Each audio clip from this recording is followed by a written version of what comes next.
오늘 대림절을 맞이하며 우리에게 주실 하나님의 말씀은 히브리서 10장 19절로 25절입니다. 우리가 볼 말씀 히브리서 10장 19절로 25절까지의 말씀 우리 한 절씩 교독하시고 마지막 절은 합독합니다.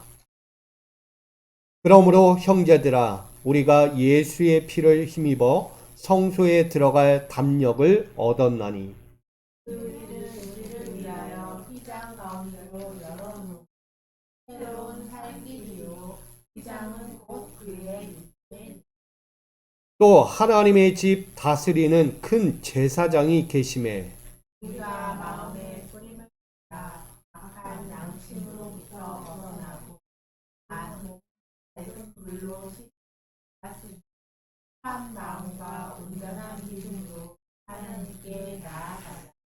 또 약속하신 이는 미쁘시니 우리가 믿는 도리의 소망을 움직이지 말며 굳게 잡고 서로 돌아보아 사랑과 선행을 격려하며 다 같이 모이기를 피하는 어떤 사람들의 습관과 같이 하지 말고 오직 권하여 그날이 가까움을 볼수록 더욱 그리하자. 아멘. 할렐루야. 우리 영광의 날이 우리에게 임하였음을 믿음으로 선포하고 감사할 수 있는 우리 모두가 되기를 축복합니다. 오늘 히브리서 10장 19절로 25절 말씀 가지고 새날의 가까움을 볼수록 이라는 제목으로 함께 은혜 받고자 합니다. 여러분, 주님은 이 땅에 오셨습니다. 2000년 전 이 땅에 오셔서 그의 하신 일은 우리에게 새 날을 주시는 것입니다. 어둡고 험난한 인생을 사는 이들, 구원이 뭘까? 구원은 어떻게 하면 얻을 수 있을까에 수많은 물음을 갖고 살아가는 그들에게 징조가 되어 주시고 확신이 되어 주시고 약속이 되어 주셨습니다. 그 예수를 우린 새날이라고 부릅니다. 그분을 만나며 그분과 함께하며 구원의 영광으로 가고 있는 것이죠. 오늘 저와 여러분 그분이 누구인가를 성경은 이렇게 먼저 증거합니다. 요한복음 12장 46절 나는 빛으로 세상에 왔나니 무릇 나를 믿는 자로 어둠에 거하지 않게 하려 함이로다. 아멘. 주님은요 빛이라고 이야기합니다. 어둠 가운데 있는 이들을 건져내기 위해서요. 여러분 교회력의 시작이자 예수님의 오심을 기다리는 4주간의 대림절을 우린 맞이하고 있어요. 이 날을 빛의 절기다 라고 말합니다. 빛이 임하고 있다는 거예요. 그 어둡고 험난한 인생들에게 빛이 차곡차곡 찾아오고 있는 거예요. 번쩍번쩍거려요. 우리의 불의함과 악한 본성의 죄로 인해서요. 하나님과의 관계와 구원의 길이 단절되어 어둠의 길에 있었다는 것이죠. 그리하여 때 공허함과 소망이 단절된 무기력하고 피상적인 신앙의 길에 서서 살아갈 수밖에 없는 어둠의 자식들, 그 어둠의 자녀들에게 예수님은 오고 있어요. 늘 신앙의 패장자들과 같이 질병과 고통과 상처와 갈등들을 안고 살아갈 때에 그들에게 예수 그리스도는 찾아오셨어요. 그 예수 그리스도는 생명의 빛으로 오셔서 새로운 소망이자 기대의 삶으로 품게 하셨다는 것입니다. 너희는 더 이상 어둠에 있지 않다. 이제 빛으로 나아가라. 이게 예수님이십니다. 이처럼 우리의 삶의 새날의 빛이자 약속의 영광을 주시기 위해 오늘 예수님이 오고 있습니다. 우리는 이 대림절을 통해 그 예수님을 맞이하고 있는 거예요. 그러니 이 예수님을 새로운 시작 앞에서 맞이하는 우리 모두 여러분 또 다른 행복과 기쁨의 대림절로서 맞이하는 저와 여러분이 되기를 축복합니다. 저는 그래서 이 대림절을 이렇게 정의하고자 합니다. 대림절은 새로운 시작을 맞이하는 만남이다. 우리 이 만남이라고 하면 이성과의 만남, 우리 만남에 다양성이 있어요. 남녀가 만나는 이 만남도 있고요. 또한 엄마와 우리 태아가 만나는 첫 만남도 있어요. 또한 부모와 자식과의 만남도 있고요. 또한 나와 이웃과의 그 관계를 만나는 과정도 있습니다. 수많은 만남이라는 이 혈연과 지연과 학연들이 또 없이 펼쳐지기도 합니다. 그렇게 만남이라는 그 자리에는요, 새로움이 있습니다. 그 새로움의 울타리가 하나하나 세워지면서 우린 일상생활에서 끊임없는 만남들을 갖고 살아가고 있죠. 근데 이런 생각을 합니다. 만남하면 어떤 생각이 떠오릅니까? 여러분, 만남하면 어떤 생각이 떠올라요? 우리 지연이에게는 남자친구를 만난다면 그런 마음이 떠오를 것 같아요. 설렌다. 기대가 된다. 이 시간이 왜 이렇게 느릴까? 빨리 만나고 싶다라는 생각도 들 거라고 생각해요. 우리 청년들 뿐만 아니라 우리 모두에게도 그럴 것 같아요. 누군가의 깊은 만남을 갖게 되면요, 그에 대한 기대와 감격과 설렘들이 있다는 거예요.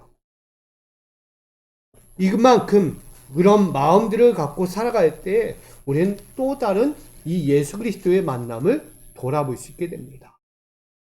새로운 만남이라는 울타리처럼 이 만남이라는 것은요, 우연도 아니고요, 운명도 아닙니다. 만남이라는 이 기준은요, 우연도 아니고 운명도 아니라는 거예요. 반드시 이루어질 수밖에 없는 강렬한 바람이자 또한 후회가 전혀 없는 사랑에서 비롯된 약속과 같다는 거예요. 이미 우리는 만나기로 약속되어진 거다. 그러기에 우연도 없고요, 운명도 없는 거예요. 오로지 약속이다.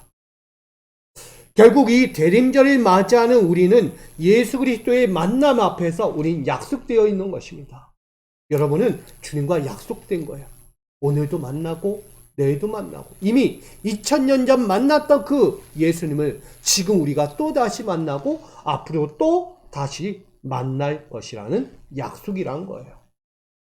그러니 이 대림절을 맞이하면서 우리 예수 그리스도의 탄생과 전인격적인 만남을 통해서 이것은 사랑에서 비롯된 약속이며 거대한 장벽도 허물 수 있는 설렘이 우리 안에 있다라는 것을 꼭 기억하시기 바랍니다.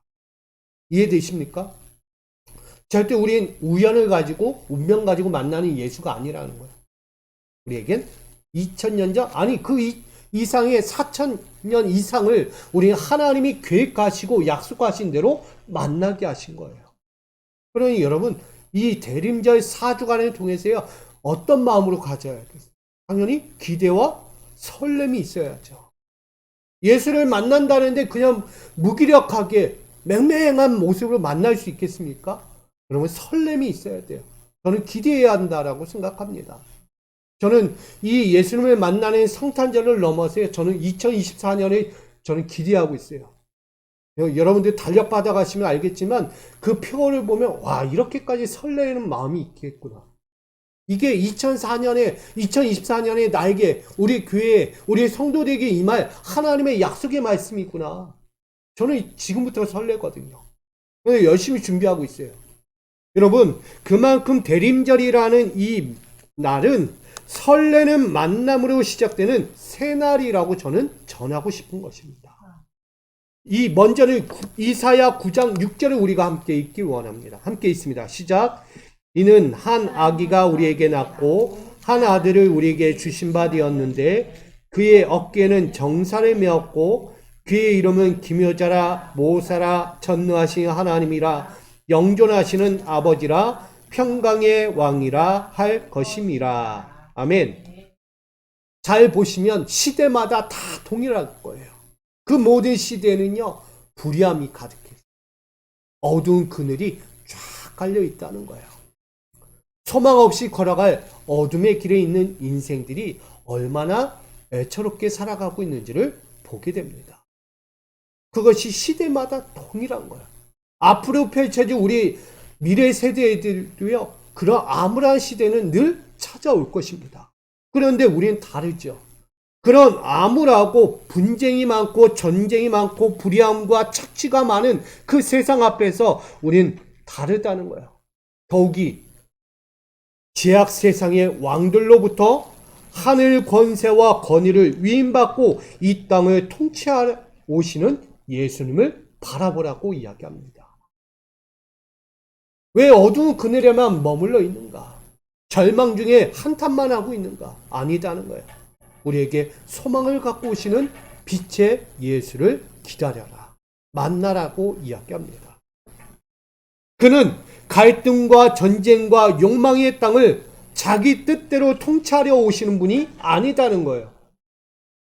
이미 이 땅은 어두운 혼돈의 세계에 있지만 그 예수가 이 땅 하늘 권세를 버리고 이 땅에 와서 그래 내가 한번 이 땅 내가 통치해 볼게 하고 오시는 게 아니다는 거예요.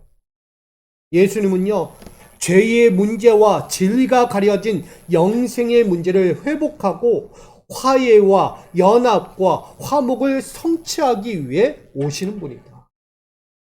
그리하기 위해서 그는 스스로 하늘 권세 다 버리고 성육신하시고 십자가의 구속 사역을 통하여 회개와 평화를 선포하러 오시는 분이 예수 그리스도다라고 우리에게 증거합니다.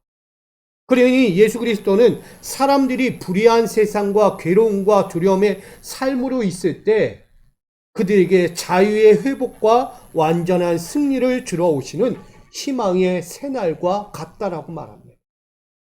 예수는요, 그래서 새날이에요. 아멘. 새날을 맞이하셔야 돼요, 여러분. 예수를 그저 그렇게 또다시 과거의 예수로 만나지 마시고요. 나에게 오시는 그 예수는 새날이다. 내 인생이든 내 영적인 신앙이든 새날로서 찾아올 예수. 결국 우린 그 감격과 기대와 설렘으로 맞이하는 이 시간이 되어야 한다라고 전하는 것입니다. 저는 그러기에 여러분들에게 결단을 드리기 원합니다. 죄의 문제와 영생의 문제 앞에 살아가는 우리가 있어요. 그렇죠? 우리는 늘 죄의 문제, 영생에 대한 문제를 안고 살아갑니다. 그러면서 구원의 가능 여부에 대한 질문을 우리는 수없이 던집니다. 난 구원 받을 수 있는가? 나는 진짜 구원 받았는가? 수없이 질문을 던지며 살아가고 있어요. 그런 숱한 질문 앞에 있을 때 여러분 이 말씀을 기억하시기 바랍니다. 로마서 5장 8절이에요. 있습니다. 시작. 우리가 아직 죄인되었을 때 그리스도께서 우리를 위하여 죽으심으로 하나님께서 우리에 대한 자기의 사랑을 확증하셨느니라. 아멘. 여러분 구원에 대한 갈증, 구원에 대한 불안한 감을 갖고 사는 우리가 있다면 이 말씀 기억하세요. 그는 이 땅에 오셨어요. 그는 죄인들을 구원하기 위해 오셨어요. 그가 죽음으로 인해서 우리는 완전한 죄의 소멸을 이루셨습니다. 그리고 의로운 자가 되었고 구원의 확신, 구원의 영광을 얻은 자녀가 되었습니다. 이걸 믿으시면 돼요. 예수는 확증이에요. 새날의 확증. 이제 더 이상 구원에 대해서 염려하고 걱정하고 고민하고 질문할 필요가 없어요. 예수는 이미 끝냈어요. 여러분에게 구원을 주셨습니다. 여러분 하나님과 아들 예수 그리스도의 밀접한 관계 안에서 이루어진 이 구원의 영광을 우린 보고 있는 것입니다. 하나님과 세상 우리와의 영원한 관계를 더욱더 확고히 하기 위해서 오늘 예수는 또 한 번 우리에게 가까이 오신 거예요.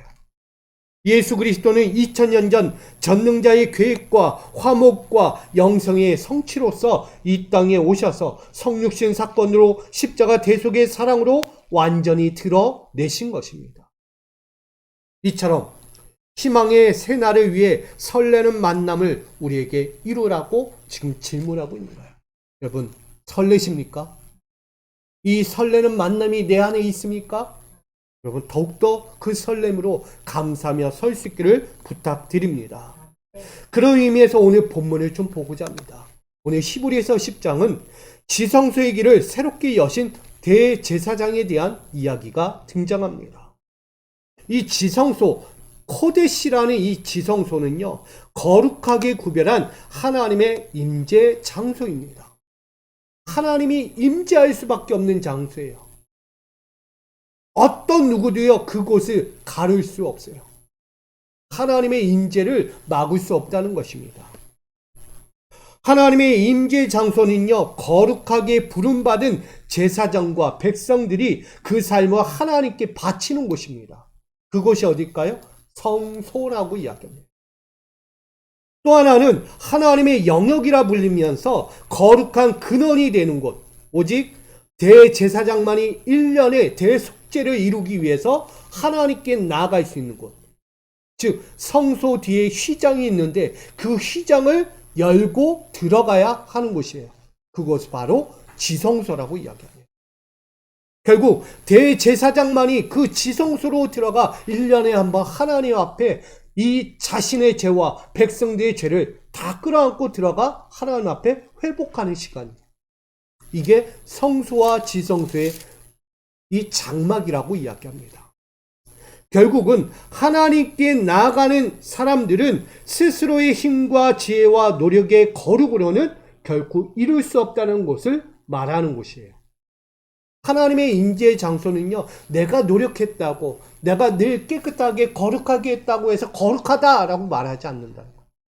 하나님이 인치셔야 하는 곳이에요. 하나님이 만지셔야 하는 것이고 하나님이 씻겨주셔야 하는 거예요.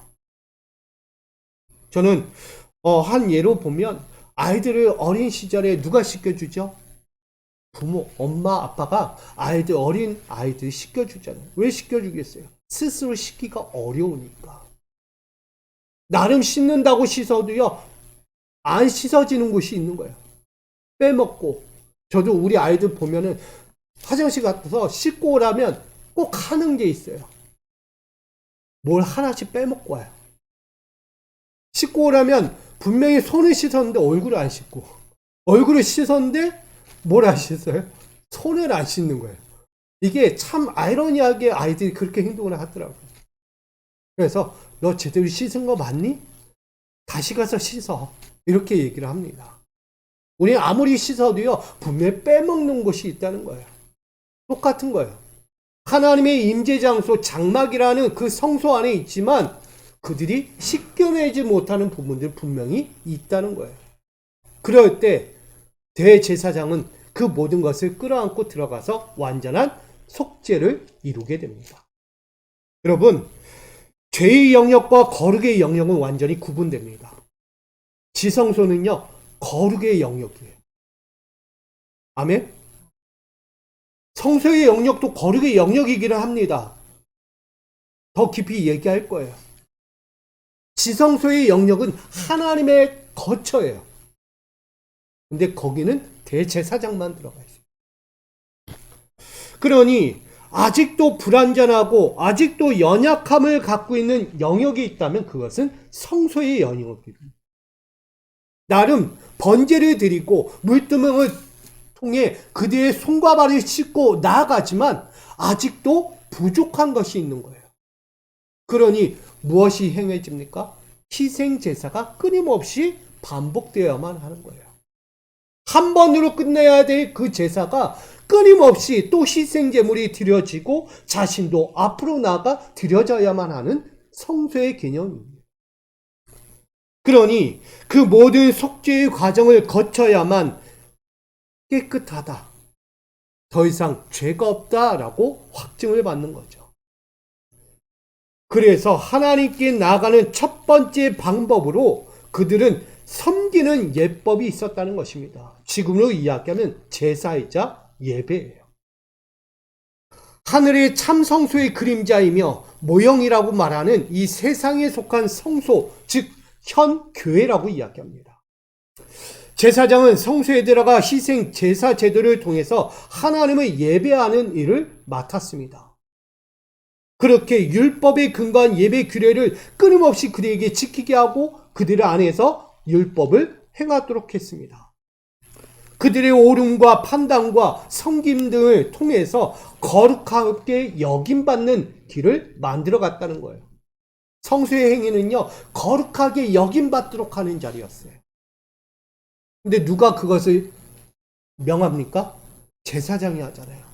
당신은 제사를 드렸고 자신은 온전하게 씻김 받았으니 더 이상 죄인이 아닙니다 라고 제사장이 명하는 거예요. 그러면 다시 세상으로 나가겠죠, 백성들은. 그러나 또다시 그들은 돌아오게 돼요. 성소로 돌아오면 또다시 제사장 앞에서 그들은 고해 성사를 하듯 나아가게 됩니다. 나는 죄인입니다. 또다시 희생제물, 또다시 씻겨지고 제사장 앞에서 그는 죄사함을 확증받아야 하는 거예요. 이게 반복이 성소 안에서 이루어졌던 거죠. 그러니 이 성소에서의 첫 번째 언약 방법, 이 섬기는 예법이 온전하지 않았다는 것을 보여줍니다. 일시적이었다. 완전성을 갖지 못한 일시적인, 한정적인 그 모습을 갖춘 제사였다라고 보여주는 거죠. 그러니 피상적인 속죄 과정에 머물렀기에 늘 불완전하고 제한적인 요소들로 가득 차 있었다라고 말합니다. 그래서 하나님은 장래의 좋은 일에 준비된 대제사장이 필요했다는 것을 말합니다. 그것은 더 크고 온전한 장막을 새 언약으로 주시고 하나님께 진정으로 나아갈 수 있는 완전성을 말하고 있는 것입니다. 히브리서 9장 11절은 이렇게 우리에게 증거합니다. 함께 있습니다. 그리스도께서는 장래 좋은 일의 대제사장으로 오사 손으로 짓지 아니한 것 곧 이 창조에 속하지 아니한 더 크고 온전한 장막으로 말미암아 라고 말합니다. 첫 번째 성소는요, 또한 지성소로 나아가는 휘장이 가려져 있는 그 장막은 결국 아론계통의 대제사장들만이 속죄일에 1년에 한 번 들어갈 수 있는, 휘장을 넘어 지성소까지 나아갈 수 있는 길이 열렸다는 것입니다. 그리할 때 그의 희생 제물과 그 피를 통해서 하나님께 나아갈 수 있는 믿음의 자리가 된 것입니다. 우리는 그 제사장을 통해 보게 되면 늘 불완전한 것 같고 늘 연약해 보인 것 같습니다. 그러니 늘 일시적인 구속사역 앞에서 그들은 힘겨워할 수밖에 없습니다. 나는 진짜 죄사함 받았는가? 나는 진짜 주님 앞에서 온전한 주의 백성으로 인정을 받게 되었는가? 라고 말하게 되죠. 그런데 오늘 이 구속사역 앞에서 한 가지가 이루어진 것은 바로 예수 그리스도의 대제사장적인 사건이 일어나는 것입니다. 그것이 히브리서 9장 12절에 이렇게 증거합니다. 염소와 송아지의 피로 하지 아니하고 오직 자기의 피로 영원한 속죄를 이루사 단번에 성소에 들어가셨느니라. 아멘. 이제는요, 희생 제물도 아니고요, 제사장들의 그 성소에서의 역할로서만 그 하나님께 나가는 길이 아니게 되었다는 거예요. 그들은 휘장 너머로 계신 하나님 앞으로 가까이 나갈 수 있는 오직 한 길을 만들었다는 것을 보여줍니다. 그분이 예수 그리스도예요. 예수 그리스도는요, 이제 그의 피로 영원한 속죄를 이루고 단번에 그 휘장을 찢고 넘어가 하나님의 임재를 맞이하게 되는 것입니다. 여러분, 예수는요, 가려진 장막의 휘장을요, 완전히 찢으신 분이에요. 그는 그가 십자가의 대속으로 한 번에 찢어버리시고 이제는 나아갈 수 없는 자들, 어둠과 공포와 두려움과 험난한 인생을 사는 그들에게 나오라고 말하는 거야. 나에게 오라. 더 가까이 오라. 내가 너희를 품어주리라. 그게 예수 그리스도예요. 여러분, 온전하고 최종적인 영원한 성소로서 새날의 영원한 구속사역을 그 예수 그리스도가 지금 행하고 있는 거예요.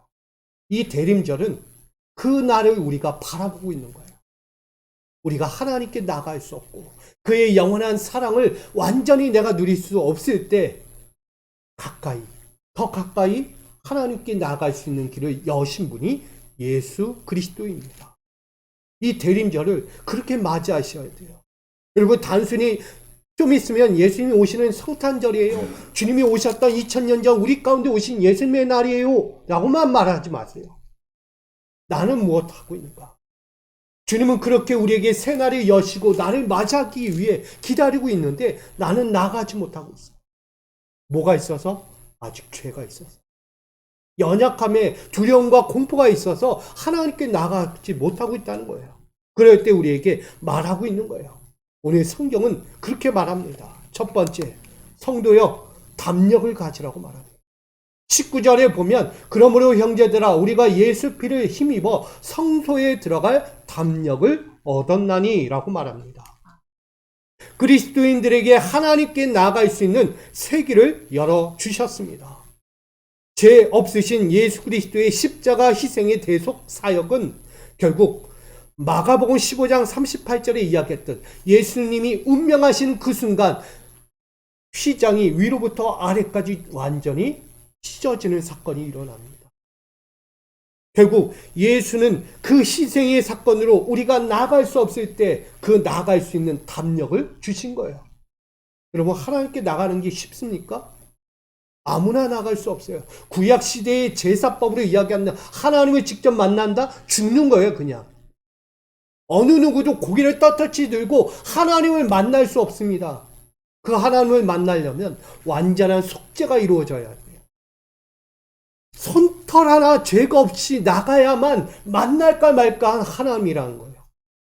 근데 지금 우리가 하나님께 나갈 수 있다는 것 얼마나 귀한 일입니까? 예수 그리스도의 희생 사건 하나만으로 내가 감사함으로 그 하나님을 마주할 수 있는 거예요. 여러분, 지금껏 속죄 희생 제물과 피로 이루어지는 섬기는 예법을 강조하면서 이들이 살아왔어요. 히브리서에 등장하는 성도들은요, 예법에 준했어요. 율법에 준했고, 어떻게 하면 이 율법을 통해서 하나님께 더 가까이 나갈 수 있지? 어떤 제사를 드려야? 아니, 나의 앞에 제사장이 있어야 드리는데, 그 모든 길이 점점 막혀지고 있는 거예요. 왜? 로마 정권에 이 그리스도인들이 핍박하고 정죄하고 멸시하고 그 예배 공동체를 허물고 있기 때문이에요. 그런 그들 앞에서 그 신앙이 연약한 그들이 어떻게 하나님께 나갑니까? 근데 말하고 있어요. 저자는 누구일지 몰라도 그는 말해요. 예수 그리스도의 피로 너희는 서라. 그가 하나님께 나갈 길을 열어줬다.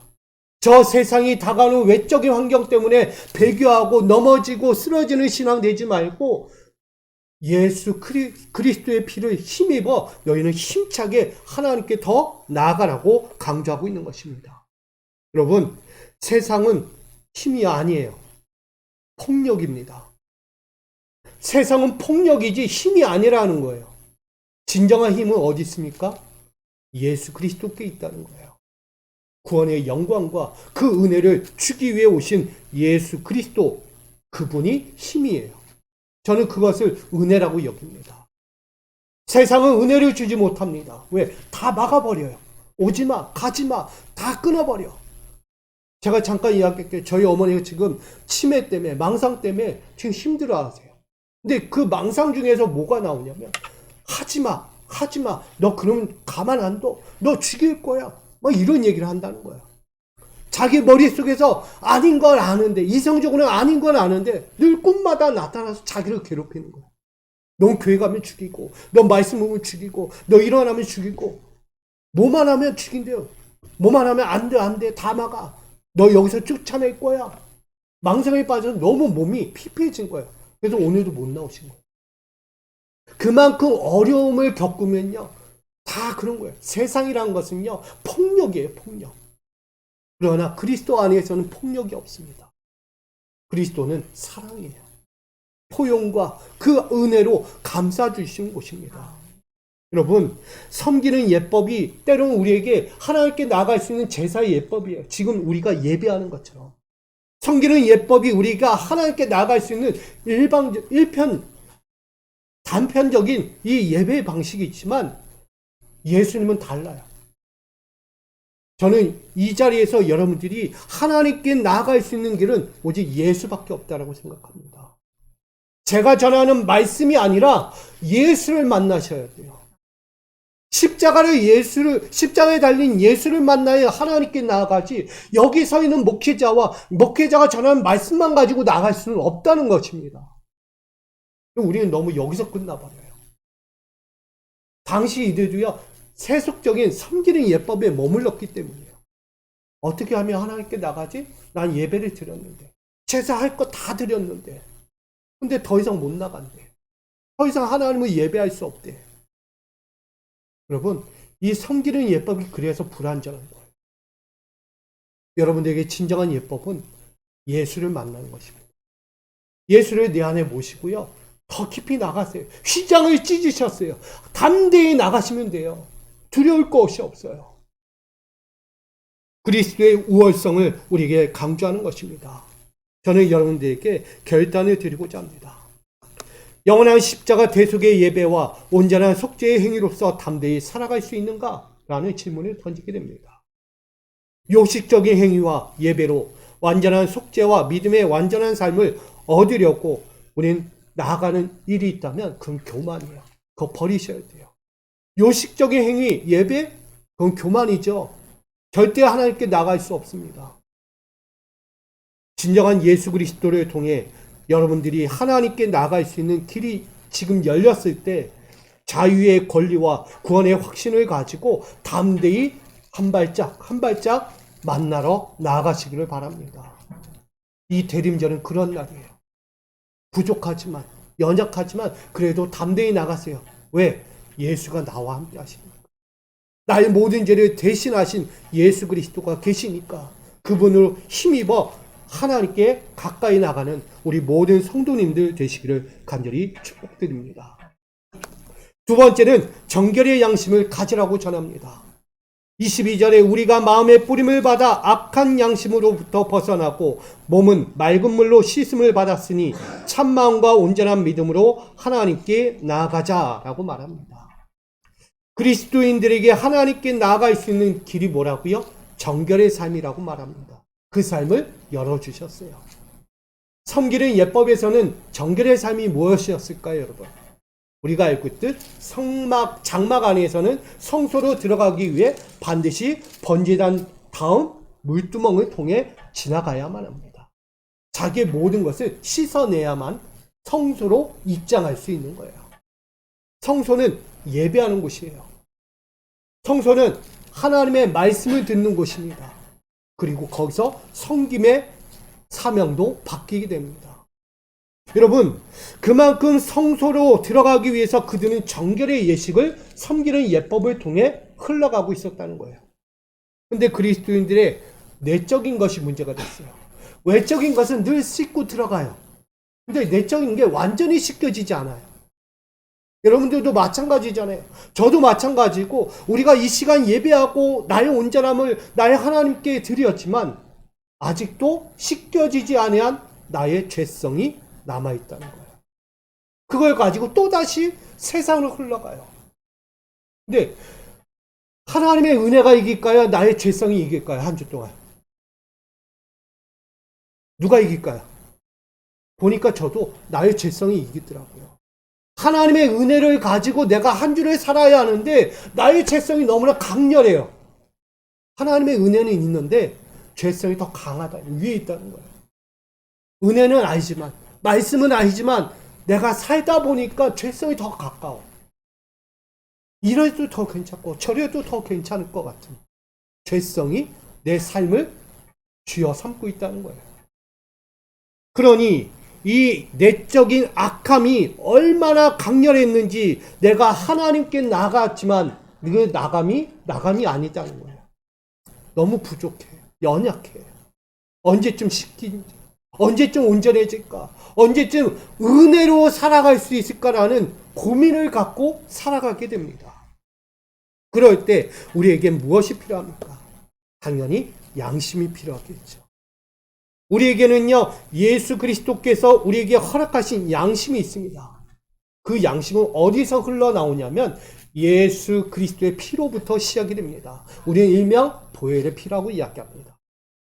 그 피에는 선한 빛과 양심이 흐르게 됩니다. 그래서 우리의 양심 가운데 무엇이 가냐면 고발해요. 그건 죄야. 고발하는 거예요. 그리고 때로는 감시도 합니다. 예수의 피는요, 우리를 고발하기도 하고 감시도 하는 거예요. 그걸 잊지 마세요. 예수의 피가 나에게 흐르지 않으면 나는 누가 고발하지도 않아요. 왜? 똑같으니까. 똑같은 자가 똑같은 자를 고발하지 않습니다. 다르니까 고발하는 거예요. 예수의 피를 나의 심령에 흐르게 하면 여러분 가운데 그 예수의 피가 흐르면 늘 성령이 오셔서 그 너의 죄값을 고발하고 있는 거예요. 감시하고 있고요. 그로 인해서 우린 깨끗함까지 나아갈 수 있도록 만들어 간다는 거예요. 저는 우리 온전한 깨끗함과 자유함으로 나아갈 수 있도록 그 길을 만드신 분이 예수 그리스도다. 그 예수 그리스도는 십자가 대속을 통해서 우리가 하나님께 나아갈 수 있는 온전한 양심을 우리에게 흐르게 하고 있구나. 그러니 이 대림절은요, 정결의 삶을 얻고자 하는 이들이 기다리는 시간이다. 여러분들이 정결해지기를 사모하지 않으면 절대 이루어지지 않는 거예요. 왜? 제가 얘기했잖아요. 은혜가 위에 있습니까? 나의 악함이 위에 있습니까? 스스로 알 거예요. 신앙생활하면. 은혜가 위에 있어야지.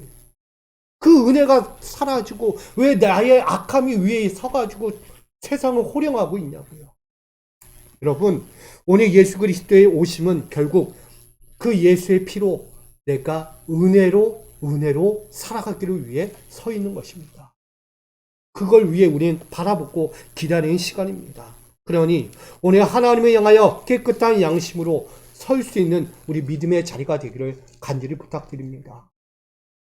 우리에게 결론을 드린다면 예수 그리스도의 대속의 피를 힘입은 깨끗한 양심과 정결한 삶을 살아갈 수 있는가라는 질문을 던지게 돼요. 여러분, 도전하셔야 돼요. 예수가 내 안에 계시다면 도전하셔야죠. 예수의 보혈의 피가 나를 적셔 주셨는데 내가 이 한 주를 살아갈 때 또 부담스러워하거나 또 두려워하거나 또 나는 연약해요 하면서 그렇게 합리화하면서 살아가서는 안 되는 거예요. 이제는 달라져야죠. 예수는 나를 그 정결한 삶으로 이끌어 가시는 힘이다, 원천이다는 것을 꼭 기억하시기 바랍니다. 그 예수의 피를 힘입어 우린 나아가는 거기에 헛되이 받지 말라. 예수의 피는요, 헛되이 받아서는 안 돼. 우린 죄값이잖아요. 죄값. 그 피는 죄값이에요. 그러니 오늘 그 피값을 헛되이 받지 말고 하나님께 나아갈 수 있는 새 마음을 주신 그 선한 양심, 그 믿음의 권리를 여러분 끝까지 쟁취하시고 쥐어잡고 이 세상 앞에서 믿음으로 승리하며 나아갈 수 있기를 간절히 부탁드립니다. 마지막으로 우린 예배의 결속을 가져야 합니다.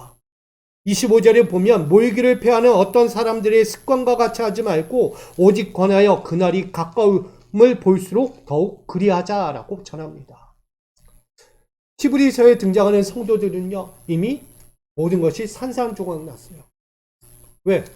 로마 정권은 다 예배의 현장을 다 가려버렸어요.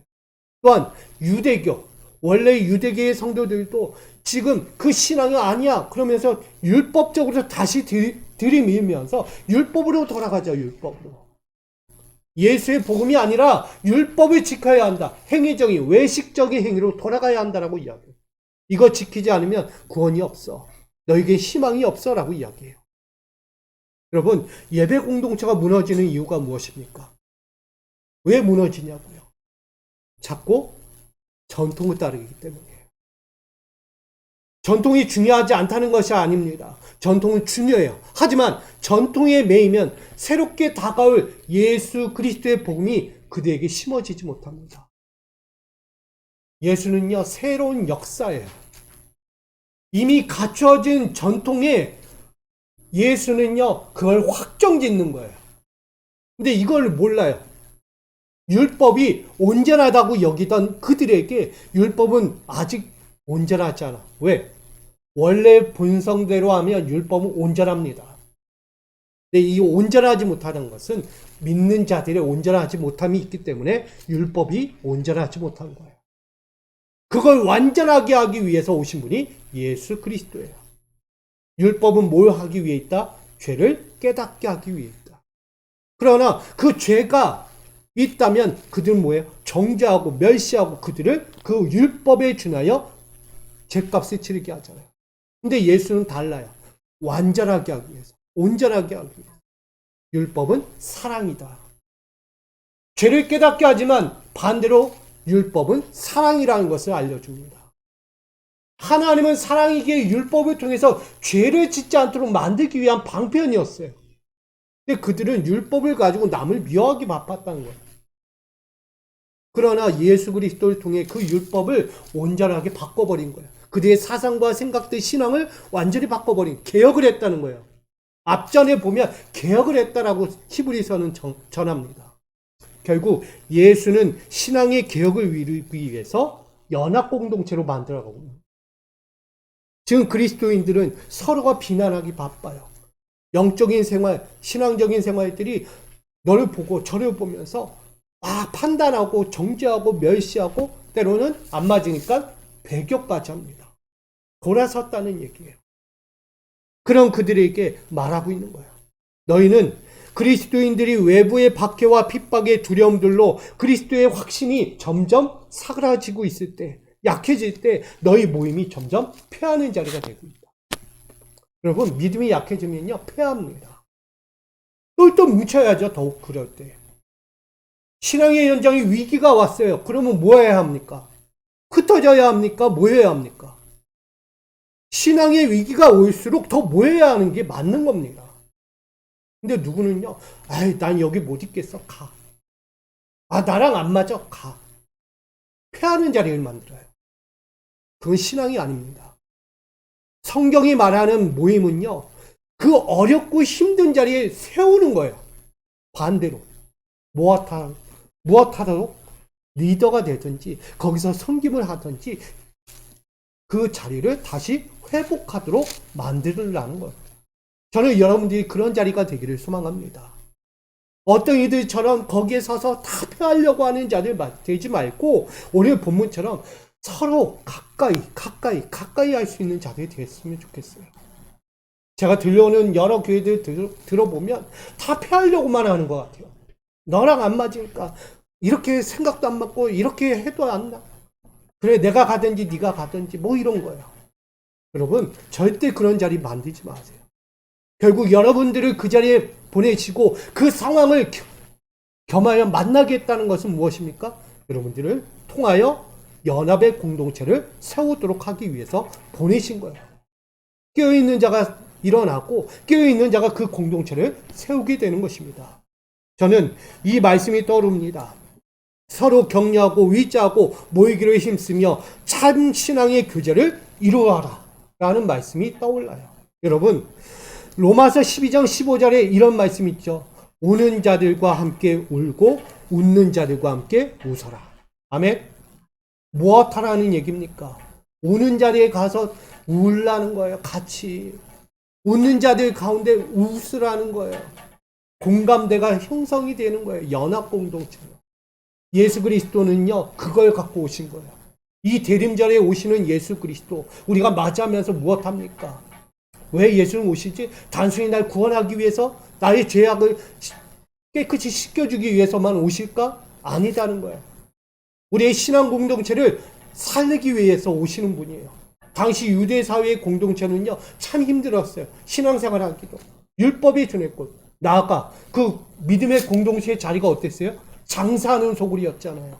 믿음이 없어요. 자기의 영광, 자기의 육신의 욕망을 채우는 자리로 바꿔버렸다는 거예요.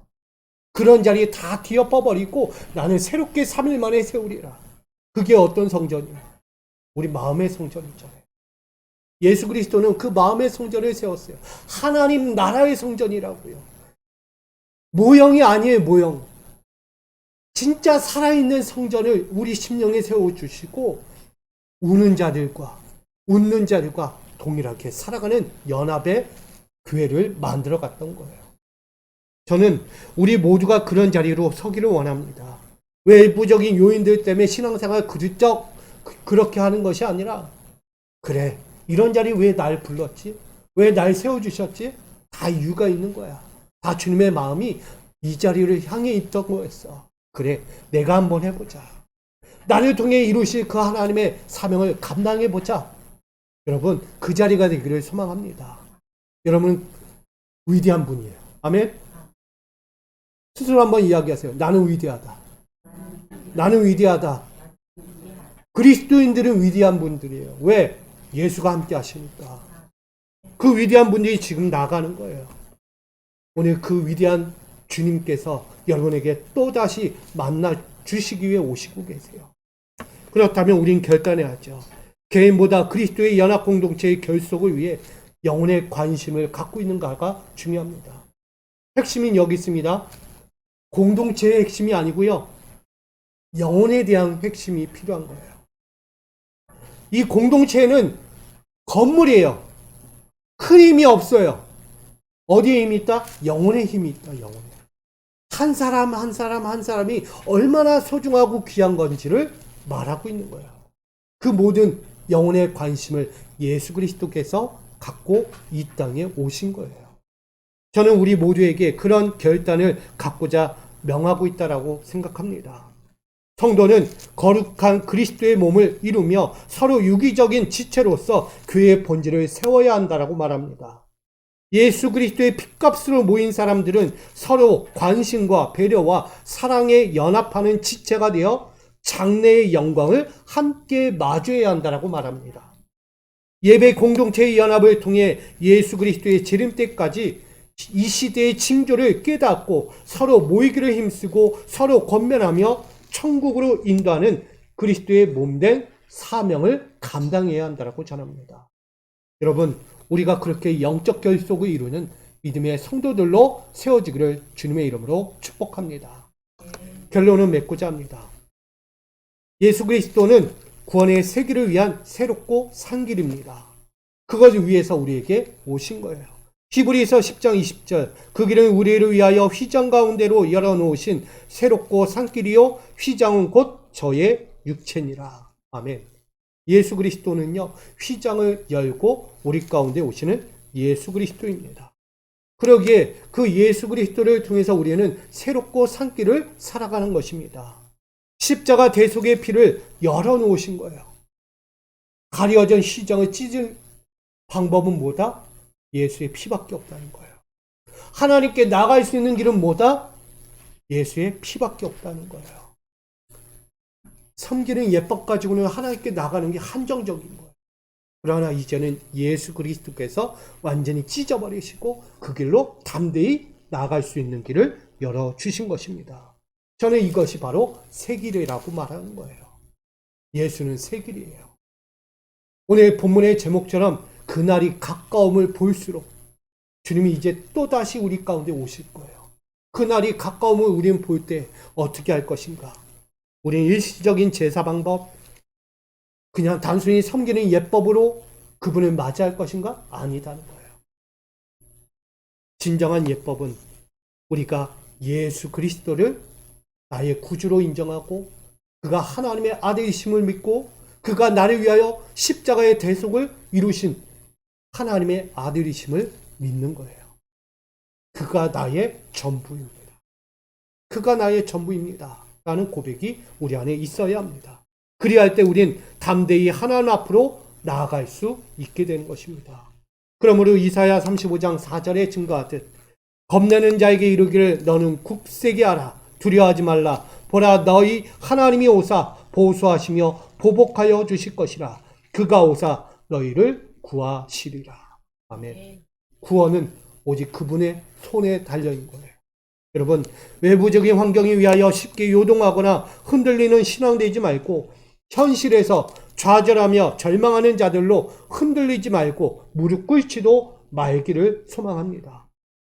2023년 대림자 예수 그리스도의 오심을 우리가 가까이 바라볼수록 더욱더 주의 영광 앞에서 또 다른 새해를 맞이하는 우리가 되기를 소망합니다. 저는 2024년 갑신년이 다가온대요. 그러면 그 푸른 용의 해가 온다고 이야기하는 그 일반적인 얘기들, 저는 그거보다 진정 예수가 나에게 오시는구나. 그 예수는 나에게 새날을 주기 위해 오시는구나. 지금껏 내가 달려왔던 인생이 아닌, 그 신앙이 아닌 새날의 영광스러운 그 인생, 그 신앙의 인생은 나에게 주기 위해 오시는구나. 내가 그 주님을 만나야지. 담대히 만나야지. 정결한 모습으로 만나야지. 이제는 그 예수 그리스도를 나의 구주로 인정하고 그와 연합해야지 라는 마음으로 우리가 서야 하는 것입니다. 우리 모두 그런 감격스러운 새날의 가까움을 맞이하도록 우리 새날의 만남, 이 귀한 만남을 헛되이 하지 말고 소중히 여기며 기다리는 우리 모든 성도들로 지금부터 다시 달려가는 우리 모두가 되기를 주님의 이름으로 간절히 축복합니다. 우리 이렇게 인사하고 마치고자 합니다. 영광의 새날을 맞이합시다. 영광의 세상을 맞이합시다. 끝나지 않았다는 거예요. 나에게 새날은 있어요. 우리 모두에게 주어진 그 영광의 새날, 예수 그리스도를 맞이하는 이 대림절을 통해 같이 맞이할 수 있는 우리 모두가 되기를 다시 한번 간절히 축복합니다. 사랑과 은혜의 하나님, 영광의 새날을 맞이하고자 합니다. 새날이 가까이 올수록 우리는 무엇을 해야 하는가? 믿음의 담력을 갖고 정결한 삶을 가지고 우리의 믿음의 영적인 영혼들을 바라보며 연합하여 그리스도의 오심을 기다리는 자가 되어야 합니다. 오늘 그 날이 바로 우리에게 새 날이요 또 새 하나님이 열어주실 구원의 날임을 고백합니다. 우리 사랑하는 자들, 이제 그 구원의 날을 다시 예수 그리스도를 통해 바라보고 나가오니 우리 사랑하는 자들의 일생에 더욱더 축복과 영광과 평안의 인생을 허락하여 주시옵소서. 예수 그리스도의 이름으로 기도하옵나이다. 아멘. 이 시간 우리 찬송가 600